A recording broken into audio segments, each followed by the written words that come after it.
So let's talk this Battleground show. It's WWE Battleground coming up Sunday. We are going to do a live Shake Them Ropes right after Battleground. We haven't quite decided how it's going to be. It could very well be our usual audio way where you go to voicesofwrestling.com/STR and we have the web player up there so you can listen to the show live. We're looking into possibility of trying to get it on YouTube so it's a little bit more fluid for everyone and on a forum where more people are apt to listen to it or view it. We're still working out the kinks on that. We're probably going to have an answer.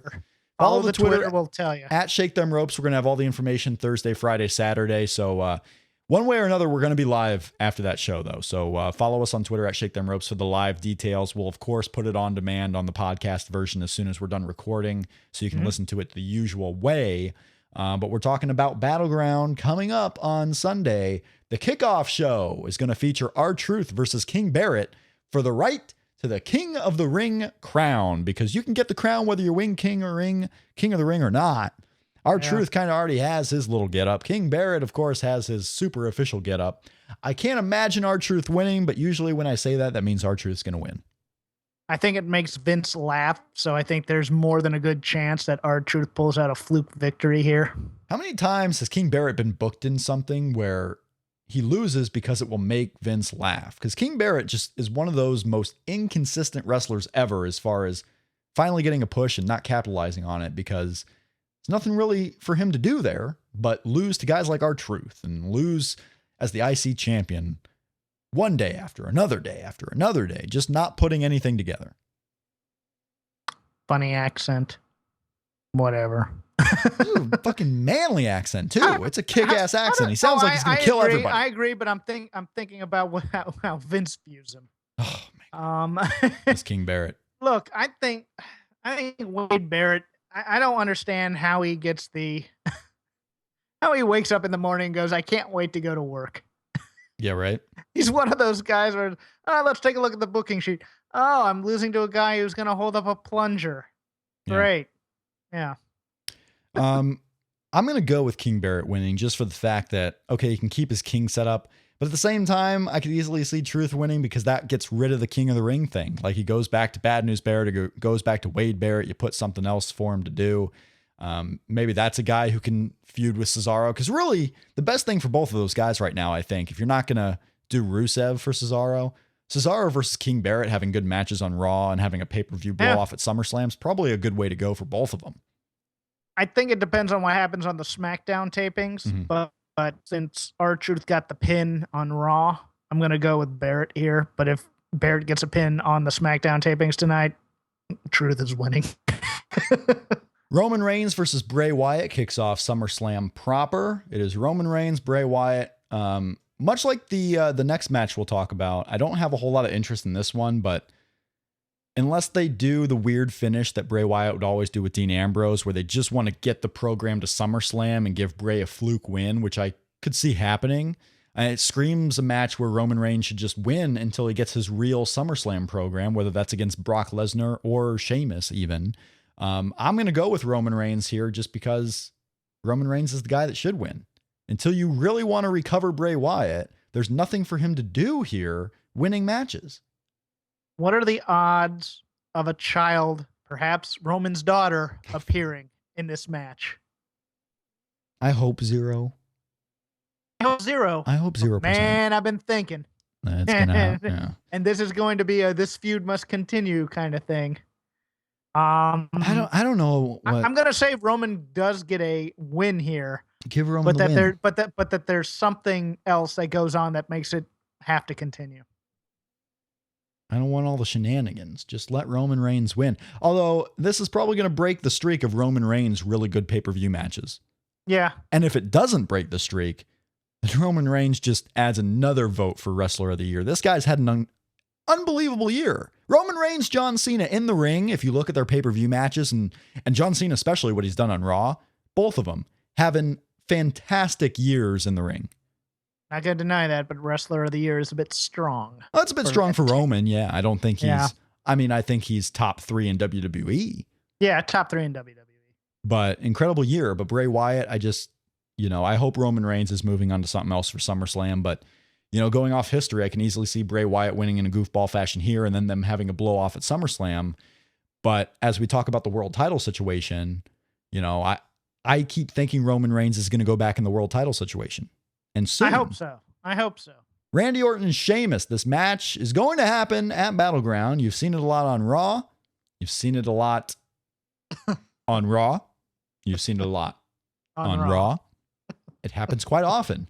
But this one is for real. The Money in the Bank winner, Sheamus. And how many of you forgot that he was the Money in the Bank holder? Because there were, in this 2-week period, yeah, me. In this week period, where last week we didn't talk about Raw at all, I kind of forgot he was the Money in the Bank holder. I kind of forgot a little bit. Well, Randy Orton's back. I think there's a point to that. It makes when he cashes in that much more shocking. Yeah, you don't usually like to remind people, you know, beat him over the head with the fact that he's the Money in the Bank holder, because when he cashes in, it's not a shocking moment. And they've done that the past couple of years, where it's like he's had the briefcase. Rollins had the briefcase for what, 2 months or so. Every week, I have the briefcase. I have the briefcase. I have the briefcase, and continued it. It was part of his gimmick. Yeah, and then heading into WrestleMania, it really wasn't so. Right. He was going in the program with Randy Orton. It really wasn't about that. So maybe that's telling. It was about the authority, not about the briefcase. Right. I'm gonna go with I'm gonna go with Randy Orton winning, just for that fact. The fact that, you know, Sheamus has the briefcase, so he has a trophy already. So maybe Randy Orton finishes it off. This whole world title situation. When Brock Lesnar leaves, I don't know what they're gonna do. Are they gonna give Sheamus the title with the Money in the Bank? Is Brock Lesnar going to defend it on more shows than we even know about?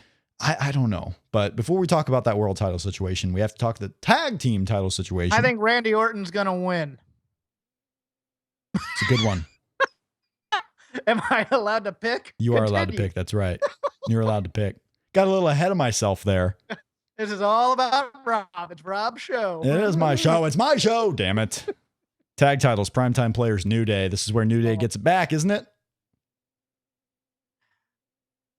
No. Ooh. Well, ooh. I'm really liking the Primetime Players here. I loved that 6-man with Mark Henry. Yeah, the Primetime Players are really coming strong. They're getting, and this is an opportunity that they had been waiting for as a tag team for a long time. And then Darren Young gets hurt, and now he comes back, and they're still been waiting for it.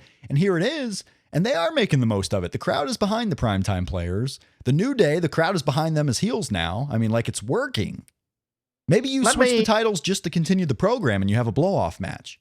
Yeah, it's either going to be they switch the titles, or it's going to be a combination that involves Xavier Woods for some reason, and he takes the pin. So it's not their strongest combination, and they continue this through SummerSlam. What I like about us not counting our predictions anymore, like I'm not keeping track of what I predict. It's great because I feel like I'm going to go 0 for 6 on this show. Oh yeah, that's good. This could go. This is a transition show, so it could really go anyway. Is a weird one. I think I'm going to be wrong on every prediction except for the next one, the Intercontinental Championship. Ryback, Big Show, and Miz. The Miz is going to walk out the Intercontinental Champion of the Earth. Yeah, I have to say that, and I think I called this when it originally started. Yep. And the problem with that is it totally now changes my main event prediction, but. Yeah, I think Miz is going to sneak out with the belt when the two big guys kill each other. He is going to be the champion of the North American and South American continents. Yes. The Miz. Ryback could win, though. Ryback making the media rounds. Looks good with that big white belt. Mm-hmm. The U.S. Championship is on the line. John Cena, Kevin Owens. The third match that they've had. Kevin Owens has won 1. John Cena has won 1. And at the end of the day, John Cena will have won 2. Yeah, that's unfortunate. It's a tough one, though, right? Because you would expect, like, with this big push Kevin Owens is coming up, that maybe he gets the win here and the U.S. title can get off of John Cena. Maybe John Cena goes back in the world title picture. Because let's look at the ratings lately on WWE Raw. Haven't been great. You position a very strong argument right there. Could we be ending the experiment as John Cena as the undercard champion and going back into the main title picture? Because he hasn't been in the main title picture for a good while, since last August. And you've set up two challengers if Owens wins. That's right. Yeah. Oh. Yeah. And plus, it gives him some heat going into TakeOver. It gives him some heat going into TakeOver where he'll probably lose again, and that's the question. Where he'll say, I'm slumming here at NXT going after this belt, but the first belt. Yeah. And I really want it back. You know... You have to pick one. John I Cena, can't do Kevin it. Owens. I can't pull the trigger. It's Cena. Don't bet against LOL. Cena on pay-per-view. Cena wins. The Rob McCarron rule. Don't bet against Cena You on can't pay-per-view. bet against John Cena. You're only going to be wrong once a year, and we already had that once a year. We had the shocking Kevin Owens win. So it won't happen again. But here is the tricky situation, because we talk about John Cena. We talk about Randy Orton. We talk about Sheamus, Roman Reigns, all the potential challengers, not just at SummerSlam, but for the rest of the year in the championship picture if Brock Lesnar's not around. We have the world title match, Brock Lesnar, Seth Rollins. Seth Rollins is going at it alone because J&J have been murdered. Kane is taken out with his injured ankle. Thank God he got that Hawaiian vacation that took place in Japan for one night. I mean, this is going to be Seth Rollins and Brock Lesnar one-on-one for the title. I'm interested in seeing how the match goes because I think this can be stellar with Seth Rollins bumping all over the place and flying all about to take down the giant. But at the end of the day, unless you bring up someone new who is Seth Rollins' new muscle, Brock Lesnar has to win back his world title here. And everything points to them telling us that Seth has no chance and therefore Seth should win. Yeah. I also think he's breaking out the curb stomp for this match to go into an F5. I do. I think that's going to happen. I think you can do it as long as he's not actually hitting it. Like you can tease that move. You're not calling it a curb stomp. Because the same reason why you could, exactly, you can still tease the punt from Randy Orton. He just can't hit it anymore. You can still tease these things. I've gone over two scenarios in my head. Yeah. That there's a plan B. Okay. That may or may not involve Paul Heyman becoming Seth Rollins' manager. Or that Triple H, that Seth Rollins somehow pulls it out by the skin of his teeth, or Brock, either one, it could work, but I'm thinking Seth here. Triple H sends out Sheamus to cash in the briefcase. God, Brock has to win, doesn't he? I think Brock has to win. I was trying to talk myself out of it, but Brock has to win, and I think it's going to be Roman Brock, right? Because they're not going to wait. They're not going to wait for WrestleMania, which would be the right move. If Brock Lesnar is done at SummerSlam until later on in the year or towards Royal Rumble period, if he's done, then yes, you do Roman Reigns and Brock one-on-one with, maybe Sheamus goes in as the Money in the Bank challenger. Maybe Sheamus cashes in and loses before then. So now you have a situation where it's Roman and Brock one-on-one, and there won't be any hijinks at the end. Because the most logical story is that this continues with Roman trying to rebuild his resume up to challenge at WrestleMania, and this time finally winning because Seth can't interfere. Or maybe we're going to be completely wrong, and right now Les Moore of Sheet Sandwich is just pulling his hair out saying, "What are you guys talking about? Of course Seth Rollins is going to win." Yes, we know what's going to happen here.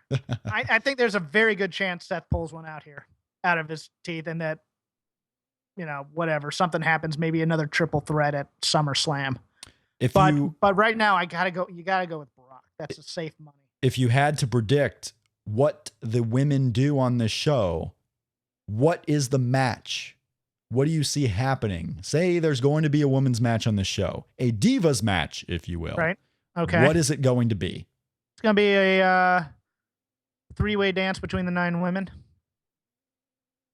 And Nikki Bella's going to end up getting the win over Tamina or Naomi. Okay. There you have it. What do you think? Book it. I think you do a 3-way with members of each trio. I mean, I could see something like that happening. Maybe I don't know if you do the NXT women. Like, I know you just brought the NXT women up and you would want to showcase them, but maybe you do a Charlotte versus Alicia Fox versus Naomi type match. Give one of them the win. That'd be much stronger. Maybe you do. Maybe you do something like that. You know what? That's a better idea. And you know what? Here you have it. You have Alicia Fox and Naomi in there with Charlotte. And like, can this NXT diva who's coming up get the win against these veterans of WWE? And then maybe you give Charlotte the win.